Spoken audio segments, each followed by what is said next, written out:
kasih Tuhan, terima kasih. Selamanya kami tidak akan melepaskan pengharapan kami di dalam Engkau, karena kami tahu pengharapan kami itu jangkar yang kuat di dalam Engkau Tuhan.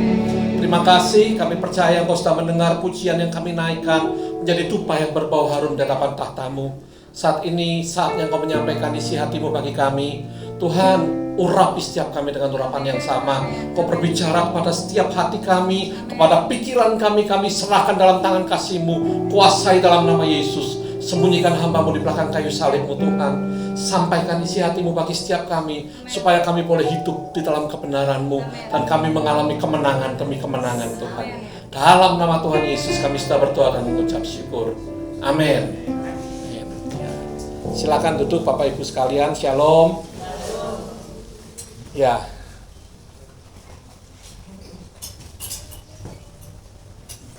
Malam hari ini kita mau belajar sedikit tentang namanya encountering God. Bahasa Indonesianya ini agak sulit diterjemahkan karena terlalu luas. Encountering God itu artinya perjumpaan dengan Tuhan. Tapi di mana kita berjumpa dengan Tuhan kita? Bapak Ibu hari ini berjumpa dengan Tuhan? Benar? Kadang-kadang belum tentu loh. Ya. Kita akan belajar tentang encountering God. Awalnya waktu Bu Alan nyampaikan untuk saya membawakan firman di recovery, udah hampir 1 bulan ya Bu ya kira-kira. Saya pikir waktu itu pikiran saya waktu saya doa, sampaikan saja iman yang mengalahkan dunia tentang biji sesawi. Kita mau kupas dari sana. Tapi ternyata di minggu ini waktu saya berdoa lagi, kok Tuhan mau sampaikan yang ini gitu loh. Ya, encountering God. Kenapa? Waktu hidup kita tidak pernah ketemu sama Tuhan kita. Bisa nggak orang Kristen hidup tanpa ketemu Tuhan? Bisa sekali. Kita akan belajar banyak hari ini. Encountering God, ini saya tulis di sini ya. Itu artinya perjumpaan dengan Allah, tadi saya sudah katakan, bukan sekedar rutinitas rohani. Kalau kita bicara hari ini ada Tuhan tempat ini, haleluya, berarti ketemu Tuhan. Enggak, belum tentu. Bukan sekedar rutinitas rohani seperti berdoa setiap hari. Berdoa setiap hari, Bapak Ibu, saya percaya Bapak Ibu berdoa minimal 3 kali sehari. Mau makan pagi, makan siang, makan malam. Yang lebih beriman 5 kali bangun tidur, mau tidur. Oke, itu setiap hari kita rutin. Tapi bukan yang itu. Kadang-kadang kita berdoa cuma rutinitas, menjalankan kewajiban ibadah kita, tapi kita tidak pernah ketemu sama Tuhan kita. Padahal doa itu apa? Nafas, terus dialog orang dengan Allah, singkatannya kan gitu. Berarti kalau dialog, kita ngobrol sama Tuhan, harusnya Tuhan hadir, harusnya kita berjumpa dengan Tuhan, benar nggak? Benar? Nah, tapi nanti kita akan belajar ya. Atau waktu kita membaca Alkitab secara teratur. Sudah baca Alkitab? Setiap hari? Sudah jadi orang Kristen berapa lama? Sudah khatam Alkitab berapa kali? Khatam tahu ya, menyelesaikan dari Kejadian sampai Wahyu. Mau urut, mau lompat-lompat, mau mulai dari Perjanjian Baru dulu boleh, mau mulai dari Mazmur dulu boleh. Tapi selesai semuanya. Sudah berapa kali kita khatam? Kalau kita belajar baca Alkitab 4 pasal sehari, 1 tahun selesai. Jadi normalnya kalau kita sudah jadi Kristen 10 tahun, harusnya sudah 10 kali minimal. Ya. Oke? Sudah berapa kali kita selesai baca Alkitab? Alkitab itu tuntunan hidup kita loh. Kita akan salah berjalan kalau kita tidak ngerti tuntunan kita. Kita tidak tahu bahwa Tuhan ngomong belok kanan, kita beloknya ke kiri karena kita nggak baca tuntunannya. Nah, kita mau belajar hari ini encountering God, bagaimana itu? Encountering God adalah momen ketika Allah yang transenden, Allah yang jauh melampaui akal dan pengertian manusia, itu artinya transenden. Dia jauh, tidak dapat kita pikirkan, tidak dapat kita mengerti, benar? Beda jauh. Dia menciptakan kita, yang diciptakan itu pasti kita nggak ngerti pencipta kita secara jelas. Ya.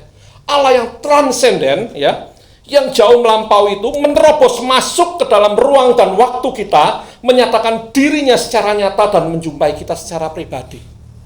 Itu encountering God. Kalau hidup kita sebagai orang Kristen belum pernah ketemu secara pribadi dengan Tuhan, maaf saya ngomong, sia-sia.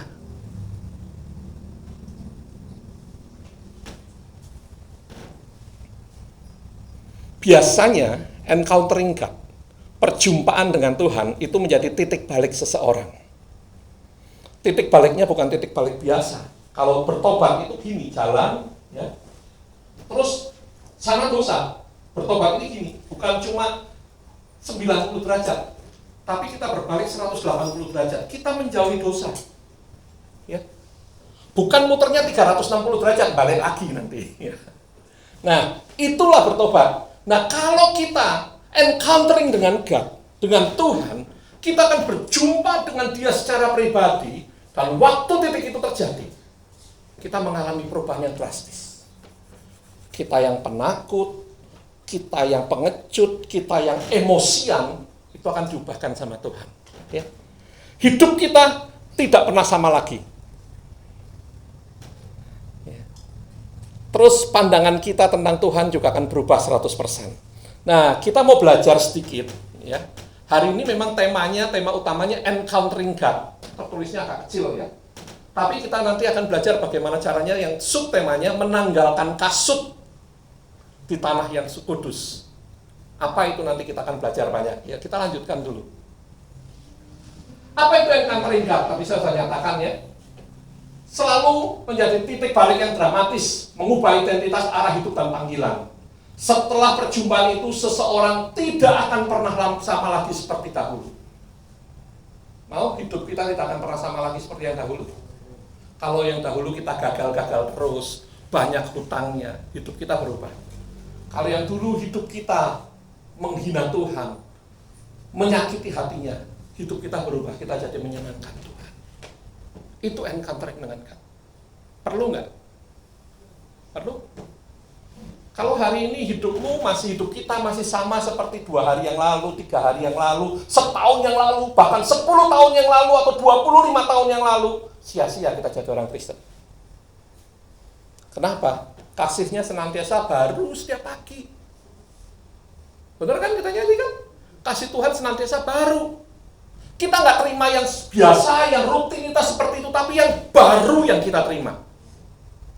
Oleh karena hidup kita juga harus senantiasa baru, diperbaiki dari sehari ke sehari menuju ke kesempurnaan yang Tuhan janjikan. Kita mau belajar, ada beberapa tokoh dari Perjanjian Lama dulu. Ya, ada 4 tokoh Perjanjian Lama, kita mau belajar. Yang pertama, tentang Musa. Ini tokoh-tokoh ini mengalami perjumpaan pribadi dengan Tuhan. Dia encountering God secara pribadi. Nanti kita akan belajar banyak tentang Musa ini, ya. Tapi saya singgung sedikit. Musa, dia mengalami perjumpaan dengan Tuhan beberapa kali. Tapi yang paling drastis mengubah hidupnya, waktu dia sedang mengembalakan kambing domba mertuanya, di ladang yang setiap hari dia datangin, di tempat yang biasa dia datangin, setelah 40 tahun, dia mengembalakan kambing domba dari mertuanya. Ya, tempat biasa, rutin, di pekerjaan sehari-harinya. Tiba-tiba ada semak yang terbakar, menyala. Semak itu kering biasanya, benar nggak? Terbakar, tapi nggak hangus, tidak habis. Itu juga ada ceritanya nanti. Nah, waktu di situ, dia hidupnya berubah. Kenapa dia ada di padang gurun, dia mengembalakan kambing domba mertuanya? Karena dia lari, dia takut. Dia hidupnya sebagai pangeran, tapi dia takut. Dia pikir dia membela Tuhan. Tapi ternyata dia takut. Tuhan kuatkan, dia mengalami perjumpaan dengan Tuhan di sini. Nanti kita akan belajar. Dia dipanggil dari tengah semak yang menyala tapi tidak hangus. Menerima nama Allah dan misi yang untuk membebaskan Israel. Nanti kita akan belajar nama Allah pertama kali disebut di sini. Apa artinya? Yang kedua, Yakub. Yakub mengalami perjumpaan dengan Tuhan, mengalami encountering God. Waktu dia bergulat dengan Tuhan di Sungai Yakub. Dia bergulat. Itu pribadi itu menyatakan Allah sendiri dan dia tidak melepaskan sampai akhirnya pangkal pahanya dipukul. Ya. Sampai sekarang orang Yahudi tidak mau makan pangkal pahanya binatang karena dianggap menghina Yakub nanti, leluhurnya. Ya. Waktu dia mengalami perjumpaan dengan Tuhan, namanya diubahkan. Namanya dari Yakub yang artinya penipu. Sebenarnya artinya bukan penipu. Artinya itu pemegang tumit. Dia memegang tumitnya Esau waktu keluar. Tapi terjemahan lain ngomong penipu. Oke lah ya. Pemegang tumit Yakub itu. Dari penipu dia ubah namanya jadi Israel. Ya. Si penipu, si Yakub ini berubah karena dia bergulat dengan Allah dan dia tidak dikalahkan, tapi dia berusaha. Dia tidak akan ngomongnya apa dia? Aku tidak akan melepaskan kau sebelum kau memberkati aku. Itulah waktu kita bergumul, kita berjumpa dengan Tuhan. Kadang-kadang kita nggak oke-oke aja, tapi harus bergulat seperti Yakub. Kadang-kala cukup lama loh, semalam-malaman Yakub bergulat, ya, matahari hampir terbit. Dia ngomong, lepaskan aku. Pribadinya Tuhan ngomong gitu, lepaskan aku. Yakub ngomongnya, aku nggak akan melepaskan kamu sebelum kau memberkati aku. Tapi kita berdoa 5 menit aja udah ngantuk. Doa malam luar biasa panjangnya. Doa semalam-malaman, aminnya besok pagi. Waktu bangun. Gitu. Ya. Itu kita tidak akan pernah mengalami encountering dengan God. Kita lihat pribadi yang ketika yang ketemu sama Tuhan, namanya Yesaya. Yesaya melihat penglihatan di bait kudusnya. Ini adalah lagunya. Kulihat tahtamu di tempat yang tinggi, menjulang tinggi dalam kemuliaan. Nggak tahu? Oh, itu lagu tua berarti. Hadiratmu kini memenuhi bait suci, semua makhluk berlutut menyembahmu. Nggak ada yang tahu, udah deh, biarin aja. Ya. Dia melihat kekudusan Allah. Lalu Yesaya menyadari dirinya ngomong, aku ini lidahku nggak petah bibir. Tuhan mengkuduskan lidahnya pakai disulut ya, atau pakai bara apa. Akhirnya dia pakai ngomong ini. Inilah aku. Utuslah aku. Dari orang yang suruh ngomong aja, dia pasti beralasan. Aku ini nggak petah bibir, nggak bisa ngomong, nggak pinter ngomong. Nggak kayak Cik Alan yang ngomongnya pinter. Nggak kayak Pak Temi gitu kan. Tapi waktu dia berjumpa dengan Tuhan, Tuhan membasuh bibirnya, memurnikan bibirnya. Dia langsung ngomong, ini aku, utuslah aku. Kalau kita punya hati yang seperti itu, perjumpaan dengan Tuhan itu akan luar biasa. Hari ini siap nggak kalau Tuhan ngomong? Siapa yang mau diutus? Siapa yang mau diutus Tuhan? Gereja kita ini punya misi yang dahsyat loh. Menjadi lumbung terbesar. Bener kan ya? Sekarang lihat, bangku-bangku masih kosong. Nangis nggak? Terus apa? Iblis ngomongnya gini, bohong lu, mau jadi lumbung terbesar gimana caranya? Kalian aja nggak pernah doa, nggak pernah nginjil. Waktu diutus suruh nginjil, ini aku Tuhan, utuslah dia.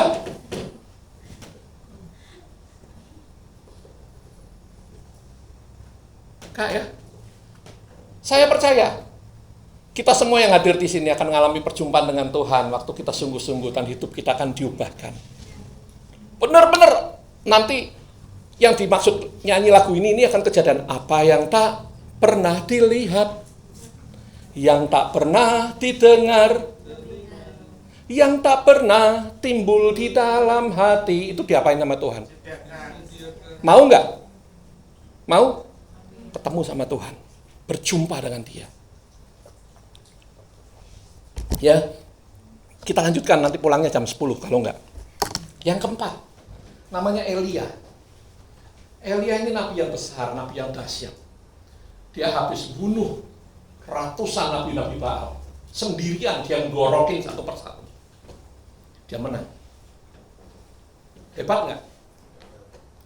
Persembahan diterima sama Tuhan. Dibasahin lagi ya kan. 600 nabi Baal dikalahkan sama dia. Tapi dia lari.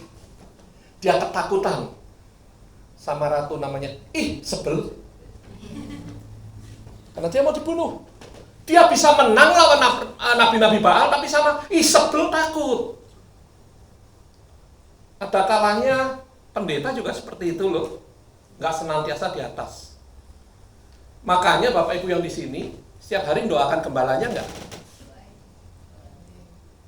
Kalau gembala itu juga nggak senantiasa di atas, imannya nggak senantiasa kuat. Elia yang sudah luar biasa, dia juga kadang-kadang hancur, turun di bawah. Dia lari ke gunung. Sampai akhirnya Tuhan menghiburkan dia. Dalam keputusasaan dia di Gua Horeb, Tuhan hadir. Bukan dalam angin atau api, tapi dengan suara yang lembut. Ya. Kalau dengan Musa dia hadir dengan api. Artinya apa? Perjumpaan Tuhan tidak bisa kita dikte. Caranya beda-beda. Terserah dia, benar nggak? Mau ketemunya di mana? Ini perjanjian lama. Perjanjian baru Tuhan masih nemuin nggak? Pasti masih. Ya, kita lanjutkan. Di perjanjian baru ada pribadi yang kita kenal semua namanya Saulus. Hidupnya sebelumnya itu dia penyiksa orang-orang Kristen. Sudah kan tahu kan ya? Sudah pernah dengar ceritanya ya? Kalau belum finish baca Alkitab nggak apa-apa, ini paling nggak sudah pernah dengar gitu kan? Nah, tapi waktu dia bertemu dengan Tuhan secara pribadi, waktu kapan? Waktu dia punya surat kuasa untuk menghabisi orang-orang Kristen, orang-orang percaya Yesus. Dia pegang surat kuasanya. Tapi Tuhan menjumpai dia di tengah jalan. Dari musuh orang Kristen, musuh pengikut Yesus, hidupnya diubahkan. Ya, direbahkan oleh cahaya dari langit. Dari penganiaya jemaat menjadi rasul, bahkan rasul yang paling berani, rasul yang paling besar, menginjilnya paling luar biasa. Dia menulis paling banyak kitab di perjanjian baru, itu Rasul Paulus. Ya, dari seorang penganiaya jadi orang yang luar biasa. Hari ini Tuhan gak butuh masa lalu kita. Apapun kita Tuhan bisa ubahkan. Jangan diikat oleh masa lalu. Nanti kita akan belajar. Lanjut. Jamnya cepat ya. Perempuan Samaria. Sudah tahu ceritanya perempuan Samaria? Ya. Dia malu. Dia ngambil air siang-siang di mata air. Kenapa? Malu ketemu orang.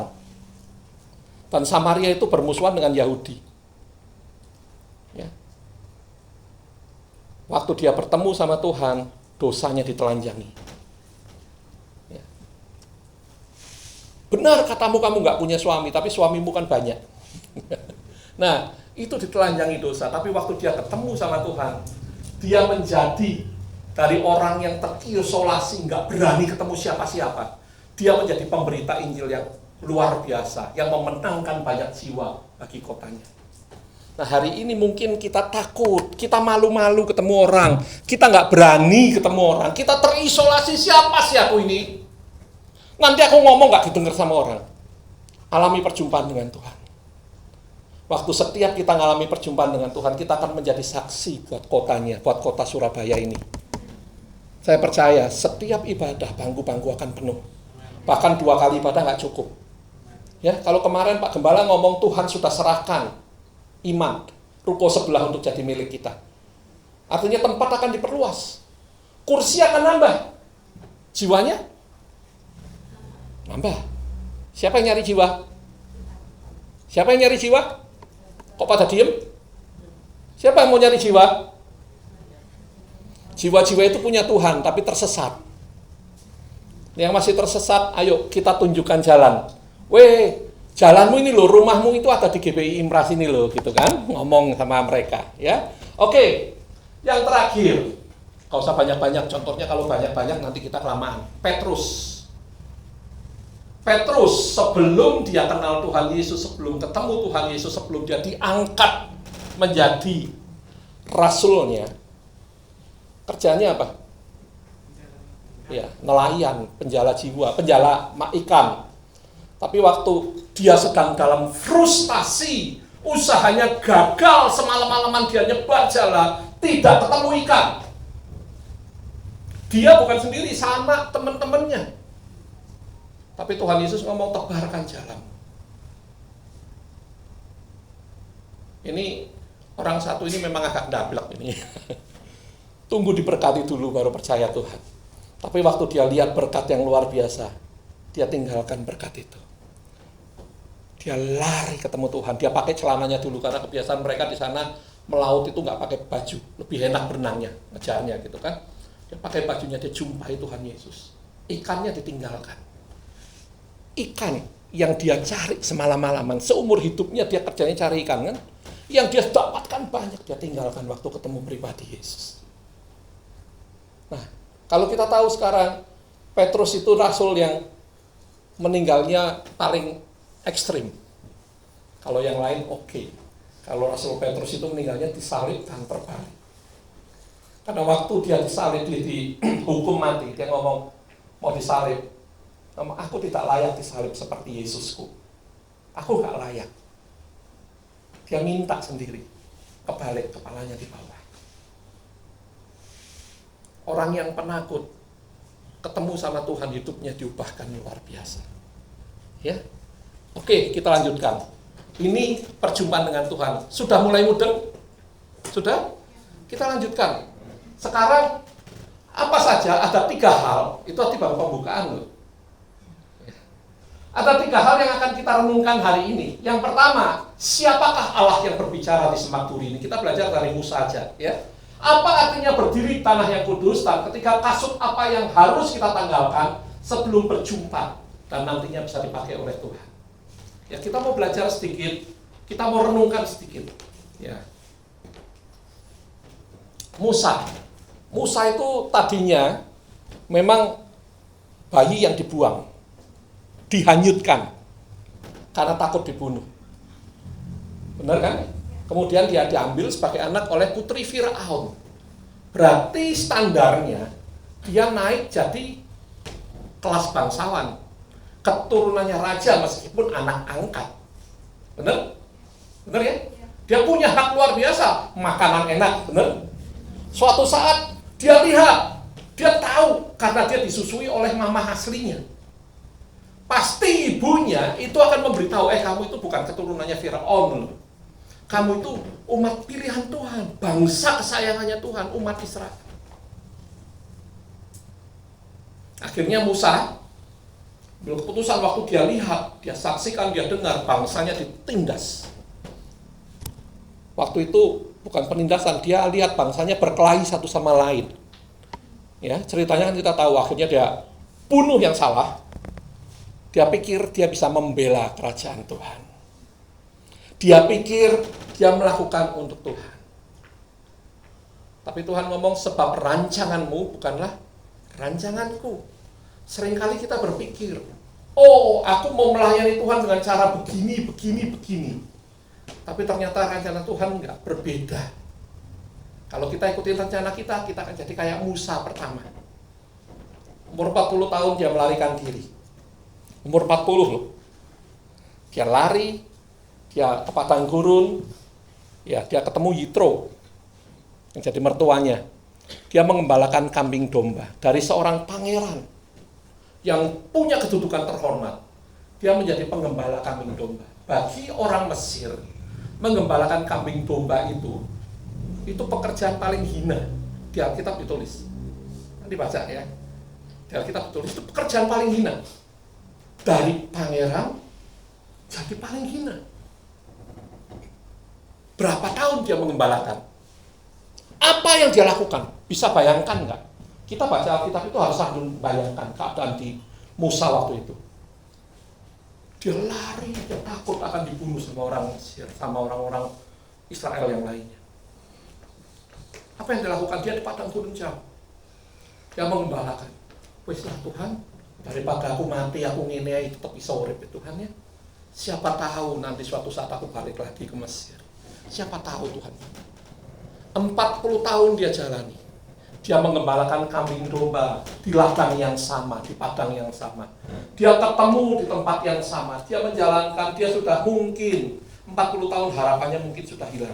Benar? Ada ya Bapak Ibu yang menunggu 40 tahun? Ya, kalau bulan lalu, bulan ini masih 31 ya, tema gereja kita tenang dalam penantian. Semua masuk penantian. Ya. Kita masuk dalam penantian, masuk dalam bahteranya seperti Nuh. Ada yang nunggu sampai 40 tahun? Doa kita belum dijawab, ada? Kita berdoa untuk apa aja? Untuk 40 tahun. Tiba-tiba dia nggak, imannya mungkin sudah biasa-biasa aja lah. Mungkin dia masih doa setiap hari. Mungkin dia masih nyembah Yahweh. Tapi waktu itu Tuhan punya inisiatif. Ada semak yang tiba-tiba mengeluarkan api terbakar. Ya, kita lihat di sini. 40 tahun rutinitas yang sama tanpa adanya tanda-tanda panggilan Tuhan yang besar. Oh, Musa, kau akan pakai kau membebaskan bangsa Israel. Belum ada. Allah tidak pernah buru-buru untuk membentuk hambanya. 40 tahun di padang gurun. Itu kelas yang harus dia pelajari. Baru dia kemudian mimpin. 40 tahun kemudian dia baru mimpin bangsa Israel keluar dari tanah Mesir. Ya. Kita lihat lagi. Apa yang terjadi waktu itu bagi bangsa Israel? Latar belakang penderitaannya. Israel menjerit di bawah Mesir. Bangsa Israel tertindas hebat di bawah dinasti baru Mesir. Orang yang tidak kenal pada Yusuf. Tadi jangan Yusuf jadi penguasa. Bangsa Israel masuk, dia punya hak prerogatif di sana. Hak luar biasa, punya tempat sendiri meskipun bukan bangsa Israel, bangsa Mesir. Ya. Nah, Allah nampaknya diam. Secara sejarah Allah diam.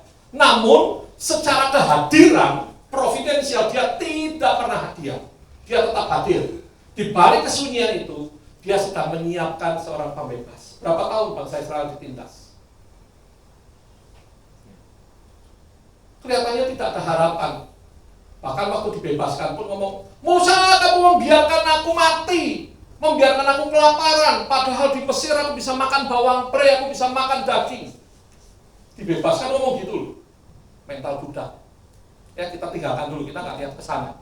Tapi mental budak ini terjadi karena apa? Karena sudah terlalu lama ditindas, nggak bisa membebaskan diri. Mentalnya masih mental budak. Nah, hari-hari ini kita masih punya mental budak nggak? Mungkin nanti kita akan cek sama-sama, ya. Yuk, kita lanjutkan dulu. Nah, kita belajar tentang, kalau dibicara kita baca firman, ini kita tahu ada sastranya bagaimana. Sastranya, waktu burning bush ini, semak yang terbakar, itu berbicara tentang teofani. Teofani tahu? Teofani itu Allah menyatakan dirinya. Theos, menyatakan dirinya. Jadi inisiatifnya Tuhan untuk menyatakan diri. Ya. Teofani historis, itu peristiwa nyata dalam sejarah dicatat oleh saksi mata. Tuhan pernah menampakkan diri. Musa sendiri saksi mata, dia mencatat. Mengandung lapisan makna teologis yang dalam, karena historis, pola yang sama bisa terjadi dalam sejarah hidup kita hari ini. Jadi, waktu kita mungkin hilang pengharapan. Tadi lagu terakhir, itu meskipun Tuhan tak menjawab doaku. Itu yang minta menciptakan lagu itu namanya Jacqueline Selulose, yang nyiptain memang Jason ya. Jacqueline Selulose itu waktu itu kena kanker dan tidak sembuh-sembuh. Tapi dia percaya, dalam rasa sakit Engkau ada, Yesus setia. Waktu nyanyi lagu ini dia belum sembuh. Pernah nemenin orang yang sakit kanker, saya berdoa di sini tidak ada yang kena kanker. Pernah nemenin orang yang sakit kanker, sakitnya luar biasa. Apalagi kanker payudara. Dulu saya pernah ada jemaat yang kena Bekasi, kena kanker payudara. Itu dia kalau terkena, apalagi sampai bisa meletup gitu loh, bisa pecah. Itu sakitnya dan baunya luar biasa. Itu yang dialami Jacqueline. Tapi dia bisa minta, dia ngomong sama Jason. Berkali-kali, ini sakit sekali. Tapi aku tahu Tuhan Yesus tetap setia. Ya. Ini loh, kadang-kadang Tuhan tidak menjawab doa kita untuk apa? Kita lewat padang gurun dulu. Musa nunggu 40 tahun, baru diangkat jadi pemimpin. Dia dikatakan the greatest leader, pemimpin terbesar yang pernah ada. Ya, kita lanjutkan, yuk. Ini karena sejarah bisa terulang. Kita bisa ketemu Tuhan lagi. Teofani itu bisa terjadi lagi. Jangan kita ngomong, itu kan dulu. Enggak, itu bisa terjadi lagi. Ya, kita lanjut. Sekarang kita bicara tentang semak. Perjumpaan ini bicara tentang semak duri yang tidak hangus. Keluaran 3 ayat 2, ayatnya total dari Keluaran 3 ayat 1 sampai 6 ya. Ayat 2, lalu malaikat Tuhan menampakkan diri kepadanya dari dalam nyala api. Dari dalam nyala api itu ada malaikatnya gitu ya, yang keluar dari semak duri. Lalu ia melihat dan tampaklah semak duri itu menyala, tetapi tidak dimakan api. Heran kan? Semak itu kan gampang terbakar. Kita lihat kebakaran hutan tuh kadang-kadang kan nggak ada apinya. Karena panas bakar ini ada apinya loh. Tapi dia nggak terbakar, nggak hangus. Ya, kita lanjut. Semak duri itu apa? Kita belajar sedikit. Semak duri itu kecil, tidak berharga. Tapi dia dipilih untuk Tuhan Theophany di sana, menyatakan dirinya. Bahasa aslinya disebut seneh, tanaman kecil yang biasa di padang gurun. Itu semak durinya itu jenis seneh, ya. Bukan pohon besar yang megah. Melambangkan Israel yang tertindas dalam api Mesir namun tidak musnah karena Shekinah menyertai.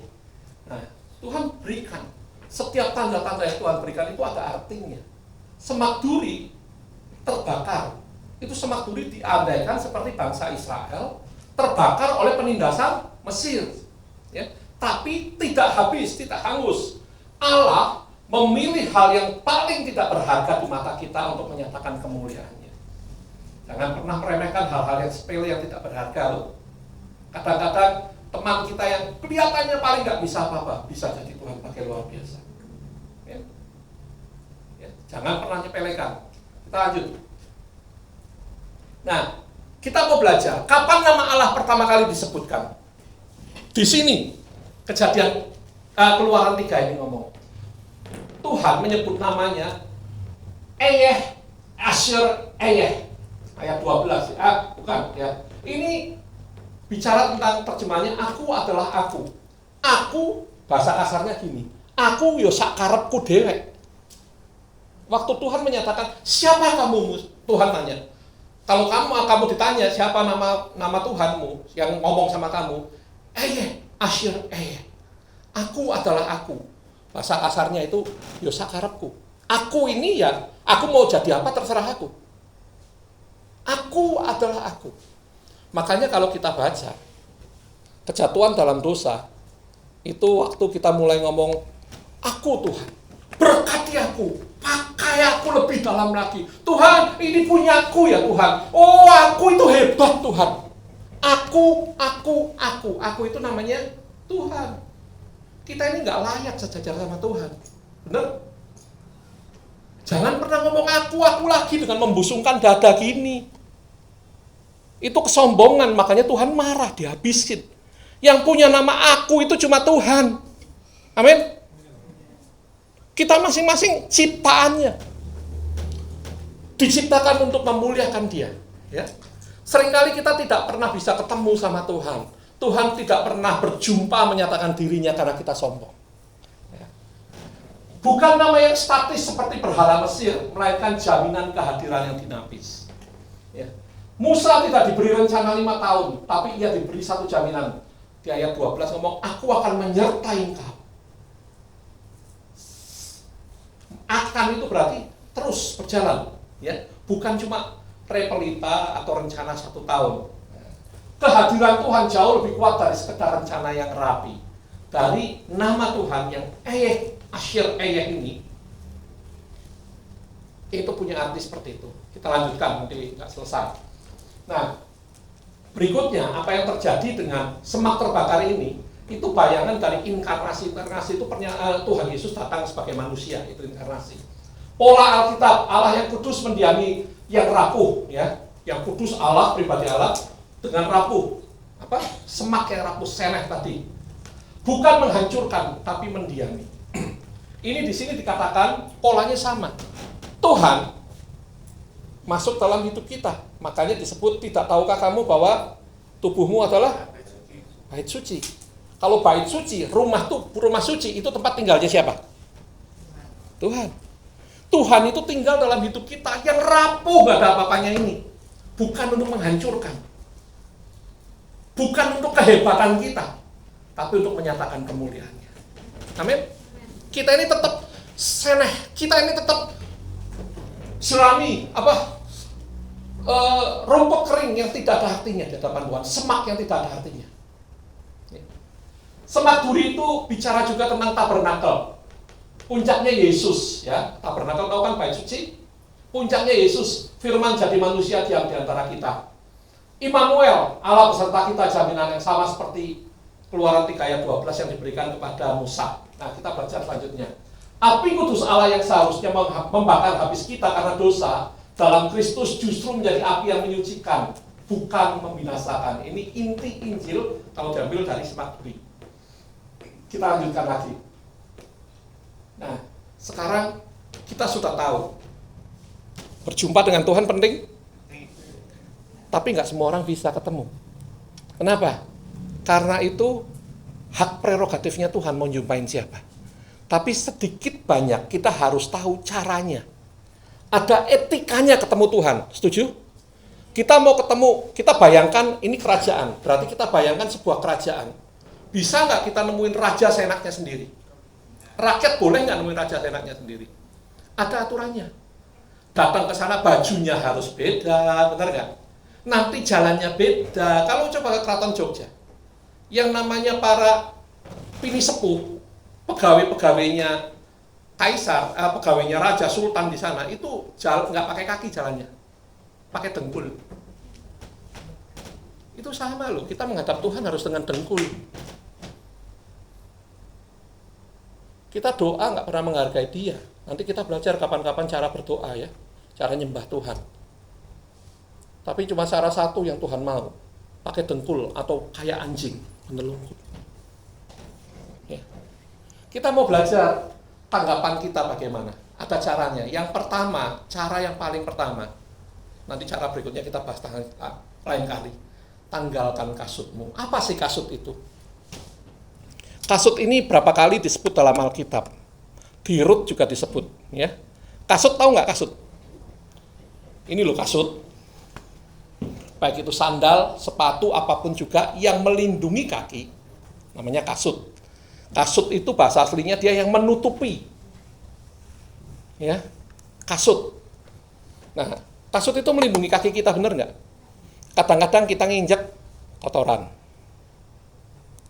Ya, tapi kasut itu kalau kita baca di Alkitab, dia juga sering melambangkan harga diri.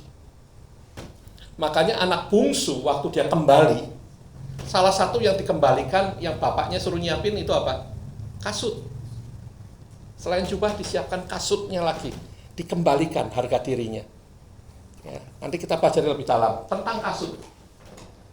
Keluaran 3 ayat 5 ayatnya ngomong gini, lalu ia berfirman, janganlah datang dekat-dekat, tanggalkanlah kasutmu dari kakimu, sebab tempat di mana engkau berdiri itu adalah tanah yang kudus. Tempat di mana ada Tuhan, itu tanah yang kudus. Di mana? Nggak tentu. Musa itu ada di padang gurun yang biasa dia lewati, yang dia biasa gembalakan. Ya kan? Dia mungkin biasa injak. Tapi waktu Tuhan menyatakan dirinya di sana, itu jadi tempat kudus. Ini ada lagunya kan, this is holy ground. We're standing at holy ground. For the Lord is here. Ini tempat kudus. Dimanapun kita berada, kita bisa ngomong. Karena apa? Tuhan bicara ketemu di mana-mana. Musa di padang gurun, di padang ya kan. Siapa? Yesaya ketemu di bait Allah. Petrus ketemu di kapalnya di laut. Benar? Dimanapun kita bisa ketemu Tuhan. Waktunya Tuhan. Nah, kita harus siap-siap. Waktu kita tahu Tuhan hadir, nomor satu kita harus tanggalkan kasut. Ini tempat kudus waktu ketemu. Kasut itu bicara apa? Ini. Mengapa harus tanggalkan kasut?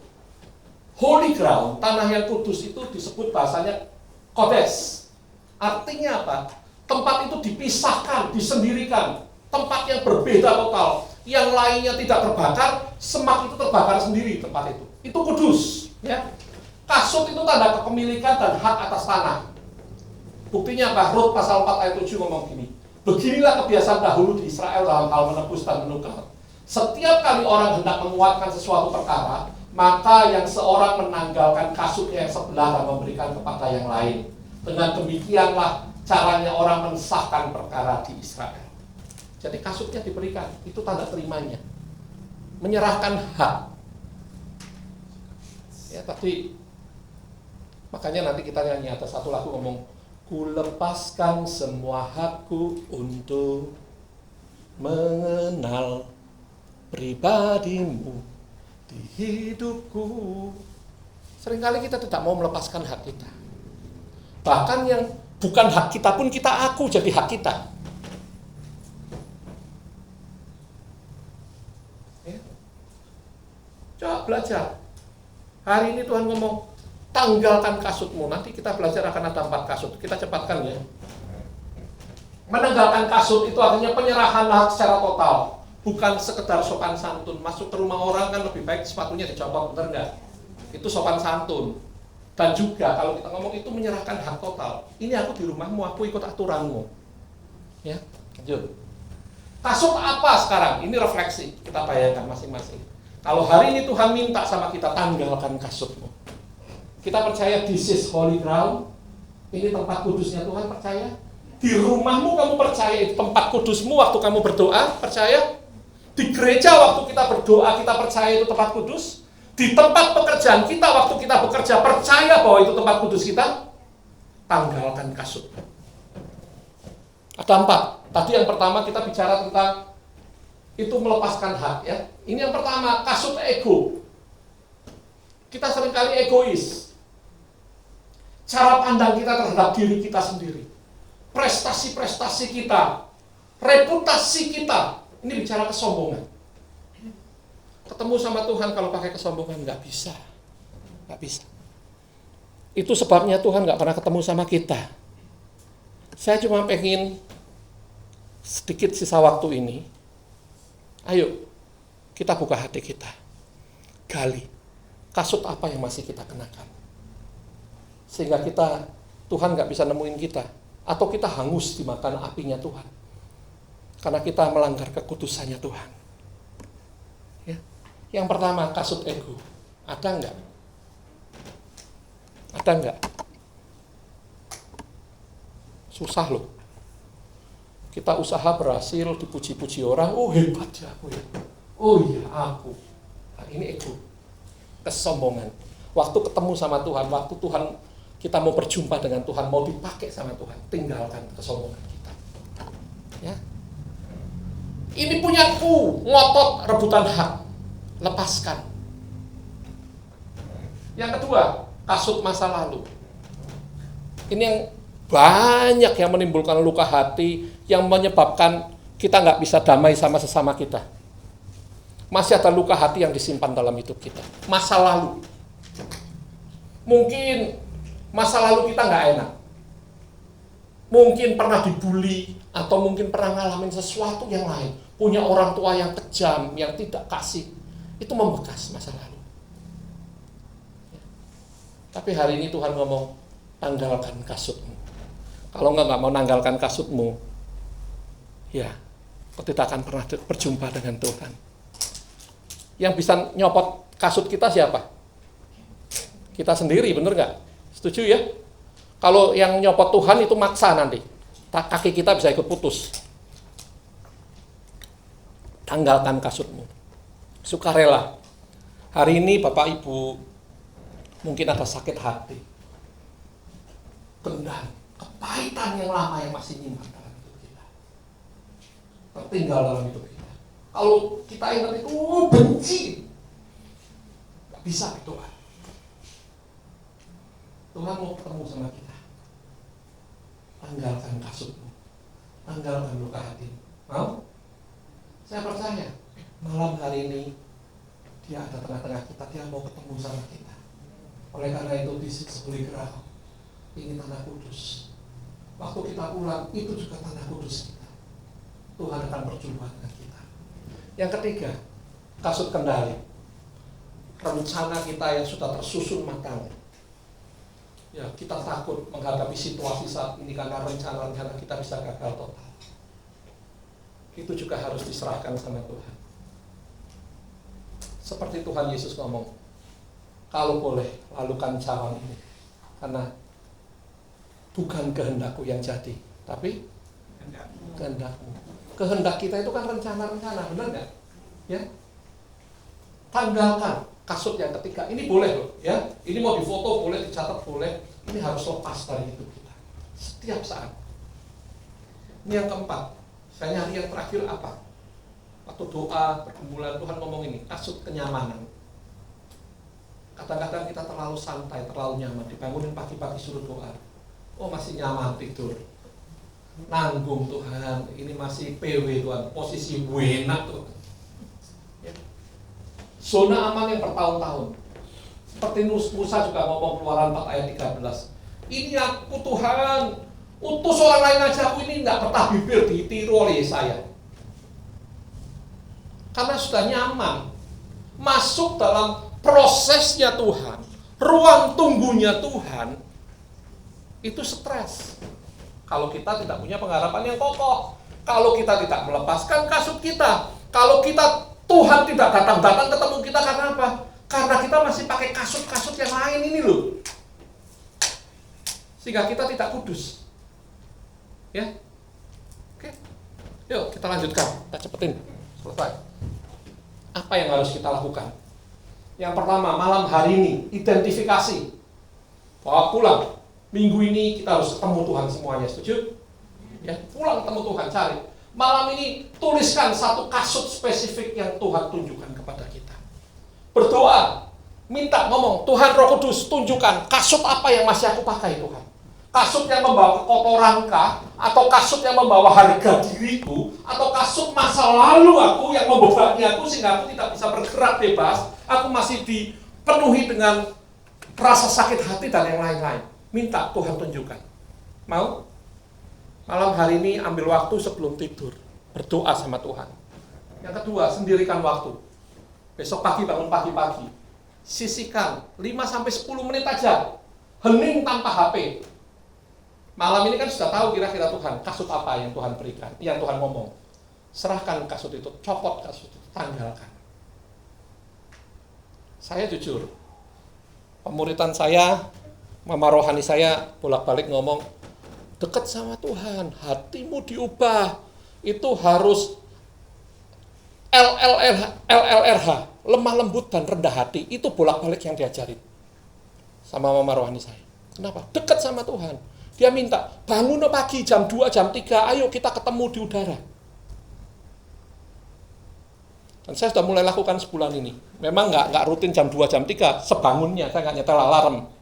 Kadang jam 2, kadang jam 3, kadang setengah 4. Ya. Seminggu saya berdoa, 3 hari. Tiba-tiba istri saya minta ikut bareng. Jujur, istri saya nggak ada di sini ngomong, enak doa sendiri. Lain ya, lain waktu bangun mesbah, sama ketemu Tuhan. Musa ketemu sama Tuhan sendiri nggak? Yesaya ketemu Tuhan sendiri nggak? Saulus ketemu Tuhan sendiri? Sendiri, yang bareng-bareng cuma Petrus waktu itu. Tapi waktu itu Petrus pun meninggalkan semuanya, nemuin Tuhan sendirian. Wanita Samaria juga sendiri kan? Ayo siapkan waktu sendiri sama Tuhan. Atur waktu, ketemu sama Tuhan. Duduk dia, nyembah Tuhan. Cari Tuhan, penuhkan aku Tuhan. Tuhan, tampilkan dirimu, teofani Tuhan sama aku Tuhan. Nyatakan dirimu sama aku. Nyatakan kasut apa, tinggalkan semua satu persatu. Ya. Mau besok ambil waktu? Jangan pegang HP, tinggalkan HP-mu. Nggak perlu baca firman dulu. Nyembah Tuhan. Pikiran kita komunikasi sama Tuhan. Tuhan hadir. Musa ngobrol-ngobrol sama Tuhan. Ya, Saulus juga ngobrol sama Tuhan. Yesaya ngobrol sama Tuhan. Waktu perjumpaan itu ngobrol sama Tuhan. Waktu ngobrol pegang HP, sopan enggak? Nah, jangan pegang HP ya. Oke, yang ketiga yang akan kita lakukan. Pilih satu tempat di rumahmu. Kalau di gereja jelas. Pilih satu tempat di rumahmu. Tuhan ngomong apa? Kalau kamu berdoa, masuklah ke dalam kamarmu, kunci. Nah, pilih, tandai sebagai tanah kudus-Mu. Paling enak di dalam kamar. Sesuai firman Tuhan. Tandai. Itu your holy ground. Waktu kita ketemu sama Tuhan, itu tempat kudus kita. Setiap saat ketemu sama Tuhan, masuk, duduk di tempat itu. Oh Tuhan, aku ketemu dengan Engkau. Yang keempat, ini setelah kita ketemu Tuhan baru cari teman doa. Bagikan pergumulan kita ke satu orang, agar ada yang menopang kita dalam doa. Itu gunanya berdua, bertiga, berempat. Ya, oke, lanjutin. Nanti saya dimarahin ya waktunya banyak kan. Urutannya, kekudusan dulu, kita harus kudus dulu. Baru Tuhan berikan misi pada kita. Ya, Musa menutup mukanya sebelum menerima visi. Perjumpaan intim selalu disertai pelepasan. Lepas apa? Kasut. Lepas hak kita. Doa syafaat. Jadi perjumpaan ini intim bukan dengan permintaan. Kita seringkali kita doa sama Tuhan, ketemu sama Tuhan, Tuhan berkati aku. Tuhan, aku minta sembuhkan dia. Itu kan minta semua, benar nggak? Ya. Tapi Tuhan ngomong, awalnya bukan minta, tapi kekudusan. Berikan kekudusan kita. Persembahkan tubuh kita sebagai persembahan yang hidup, yang kudus dan berkenan kepada Allah. Itu ibadahmu yang sejati. Doa syafaat sejati lahir dari orang yang sudah menanggalkan kasutnya, bukan yang masih membawa agendanya sendiri. Hari ini kalau Bapak Ibu ada yang jadi pendoa, jangan pernah bawa agenda sendiri. Kalau kita jadi pendoa syafaat untuk keluarga kita, untuk gereja kita, untuk bangsa kita, itu kan harus kita kan. Jangan pernah bawa agenda kita. Biar agenda Tuhan yang terjadi. Setuju? Setuju? Ya? Oke, nanti kita akan lakukan ini. Sebelum kita berdoa, pertanyaannya bukan apakah Tuhan sedang berbicara hari ini. Bukan itu. Karena Tuhan senantiasa berbicara. Pertanyaannya itu, apakah kita mau berhenti, berbalik, dan menanggalkan kasut? Tuhan nggak pernah berhenti ngomong sama kita. Masalahnya kita mau berhenti nggak?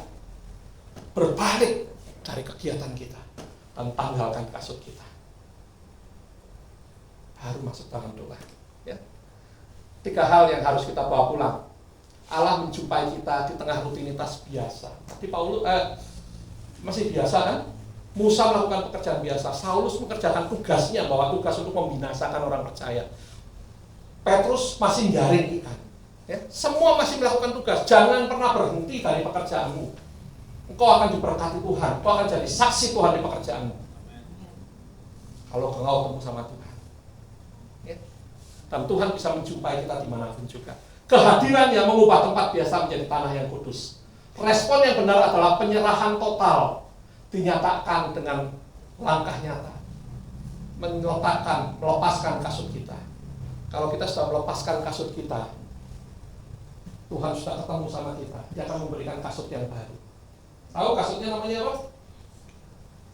Perlengkapan senjata Allah. Jadi kita keluar dari hadirat Tuhan enggak nyeker.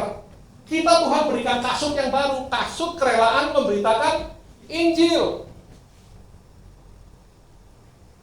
Bukan kasut yang lain, kasut itu yang harus kita pakai. Oke? Ya, selesai nih. Tanggalkan kasutmu. Ini tanah kudus. Mari kita berdiri sama-sama, yuk. Kita siapkan hati, tadi saya ngomong ada satu lagu, kuletakkan semua hakku untuk mengenal pribadimu. Mau nggak? Malam hari ini saya cuma ngundang, ayo, yang mau benar-benar meletakkan hak kita. Tadi ngomong lagunya tadi apa? Bicara yang kutakkan apa? Yang sama kan yang kuletakkan apa? Ya. Ayo kita letakkan hak kita untuk mengenal pribadi Tuhan. Tanggalkan. Malam hari ini ambil waktu sejenak. Minta, Tuhan, sandal kasut apa yang masih aku pakai? Kasut apa Tuhan? Mungkin aku pakai kasut banyak Tuhan. Yang harus aku tanggalkan di hadapan-Mu waktu aku berjumpa dengan Tuhan. Karena makasih. Dia hadir di tempat ini. Tuhan tidak pernah berhenti berbicara. Ayo sebelum kita ketemu sama Dia, Dia mau menjumpai kita satu persatu. Dia akan mengubahkan hidupmu. Bahkan radikal diubah menjadi kepunyaannya.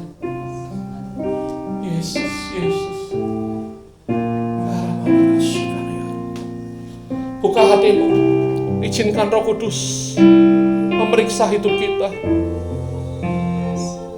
Karamana kasih ya Allah. Yesus, Yesus.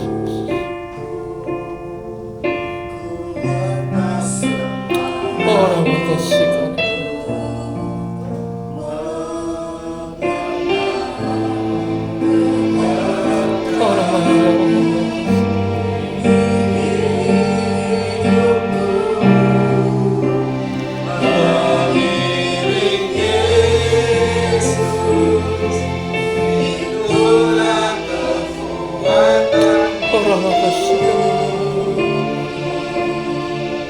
Ku yakin anugerahnya mampu jadikanku hamba yang berkenan selalu. Bapak Ibu, ambil waktu sejenak, buka hatimu. Kau yang mau berlutut, silakan berlutut. Ini tempat kudus Tuhan. Yang mau menangis, silakan menangis dalam Tuhan. Jangan tinggalkan kesempatan ini, jangan lewatkan kesempatan ini.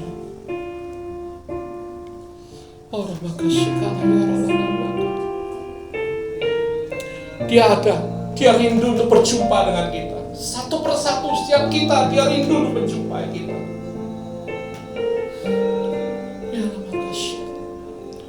Tinggalkan semua kasut-kasut kita.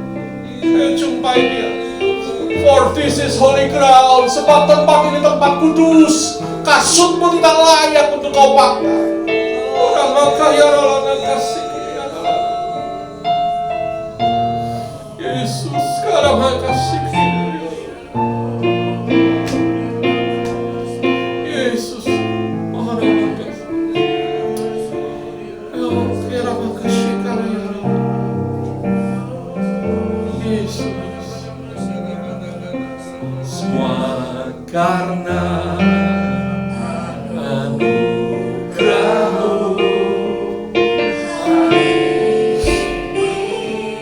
ada.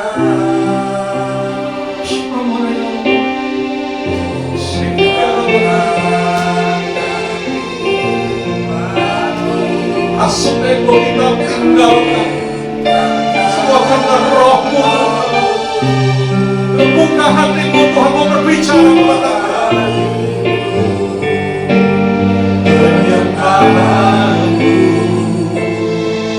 terus makin berkurang, Yesus makin bertambah.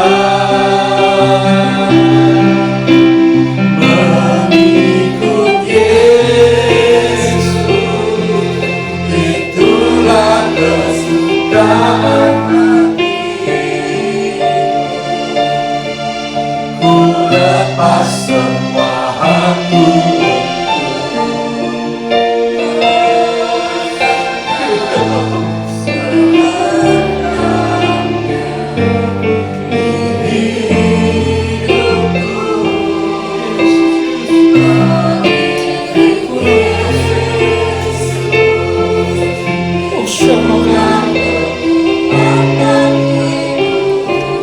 Yesus, Yesus.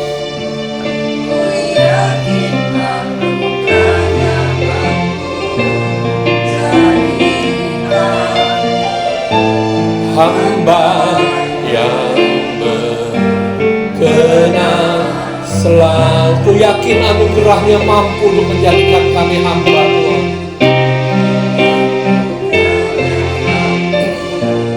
Jadikanku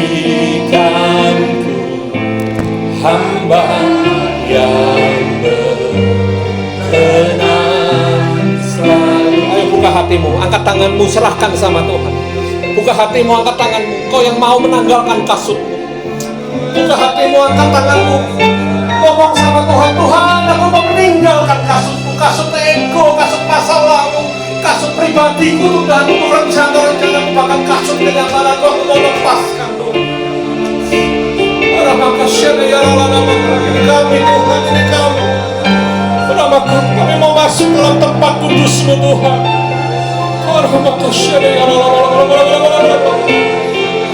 Ya kasih ya Allah. Jesus, Jesus, Jesus.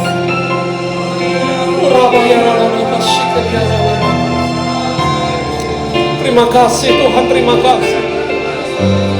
Terima kasih Tuhan. Hamba-Mu selesai berbicara. Hamba-Mu selesai menyampaikan isi hati-Mu Tuhan. Roh Kudus, ini waktunya Engkau menjelaskan pada setiap kami. Singkapkan Tuhan, kasut mana yang harus kami letakkan, kasut mana yang harus kami tanggalkan, supaya kami dapat menerima kasut daripada Engkau sendiri. Waktu Engkau menjumpai kami, bertemu dengan kami Tuhan, di tempat kudus-Mu. Dan ajar hidup kami, mulai saat ini, setiap hari, kami punya waktu untuk berjumpa dengan Engkau di tempat kudus-Mu. Terima kasih Roh Kudus, kami menyerahkan semuanya di dalam nama Tuhan Yesus. Amin. Silakan duduk Bapak Ibu.